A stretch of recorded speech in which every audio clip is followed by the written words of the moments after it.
Why sitting all day is dangerous for truck drivers. Most people think the biggest danger on the road is a distracted four-wheeler cutting you off or a blown-out tire at 65 miles per hour.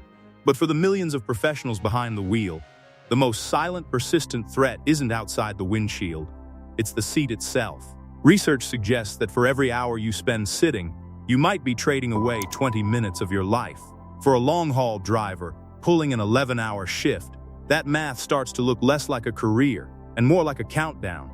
We're not just talking about a stiff back or a bit of soreness at the end of the day. We're talking about a fundamental biological breakdown that happens when the human body is forced to stay stationary while moving at highway speeds. It's the occupational hazard that isn't listed on your logbook, but it's arguably the most critical factor in your long-term success.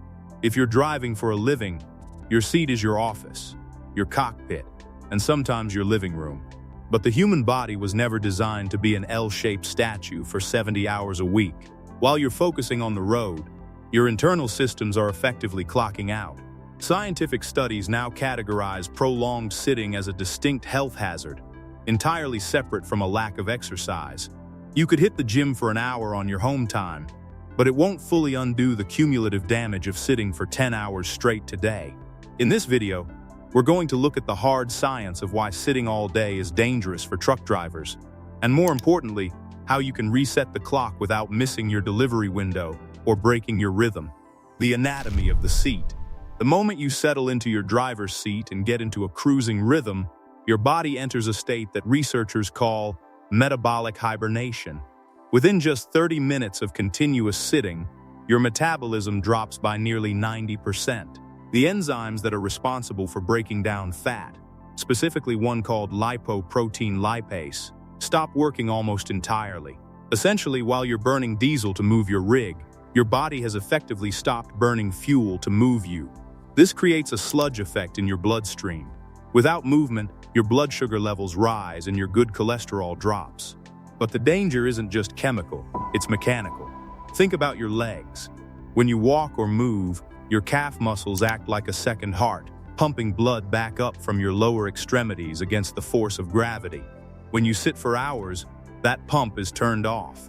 Blood pools in your ankles and feet, which is why your boots might feel tighter at the end of a shift than they did at the start.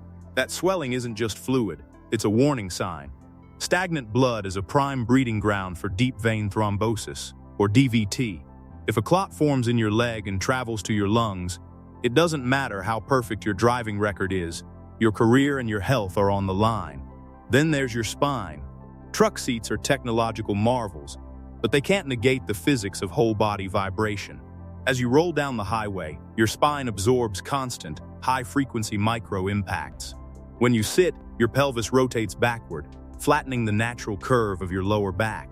This puts massive, uneven pressure on your spinal discs, the jelly-filled shock absorbers between your vertebrae. Over a decade of driving, those discs don't just wear down, they can actually migrate or bulge, leading to chronic sciatica. That's the sharp electrical pain that makes climbing out of the cab feel like a feat of strength, rather than a simple movement. Real-life context for truck drivers. The reality of the road makes this even harder.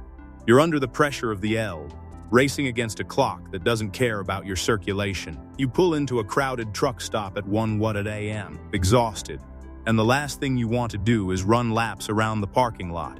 You want to eat, jump into the sleeper, and get some sleep. But this cycle, sitting to drive, sitting to eat, then lying down to sleep, means your lymphatic system, which is your body's primary filter for toxins, never gets the muscle pump it needs to flow. When you are static, your immune system essentially goes to sleep. Furthermore, the sitting disease messes with your head. Long-haul driving requires intense focus, yet sitting still reduces oxygen-rich blood flow to the brain. This leads to brain fog and a specific, heavy type of fatigue that coffee can't fix. It's a cruel irony: the more you sit to get the job done, the less alert you become, making the actual act of driving more dangerous. You aren't just fighting the highway, you're fighting your own physiology. Practical solutions. You can't change the nature of the job, but you can change how your body handles the environment.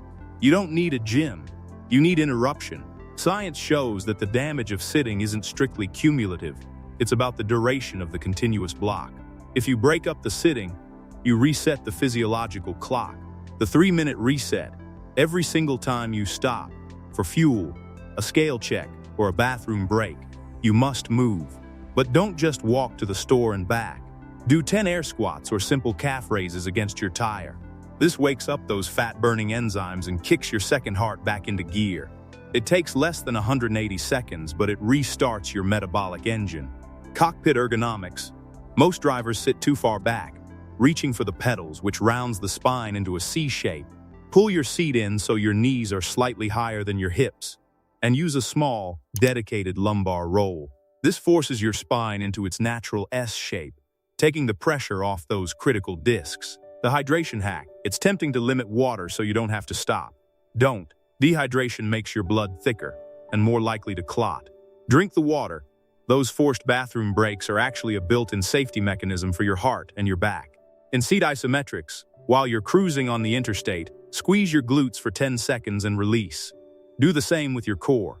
These micro-contractions keep blood moving and maintain core stability even when your legs are stationary.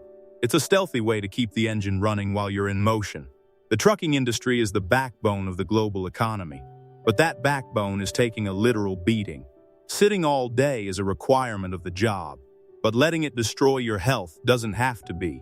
You are the most expensive, most capable, and most important part of that rig. The engine can be replaced, the tires can be swapped, and the trailer can be repaired or traded in. But you only get one frame. Treat your body with the same level of precision and maintenance you use to back into a tight dock at the end of a long haul. Your career depends on your truck, but your future depends on your movement. The next time you're tempted to power through that last 100 miles without stopping, remember that your body is keeping a logbook too, and it doesn't accept any excuses.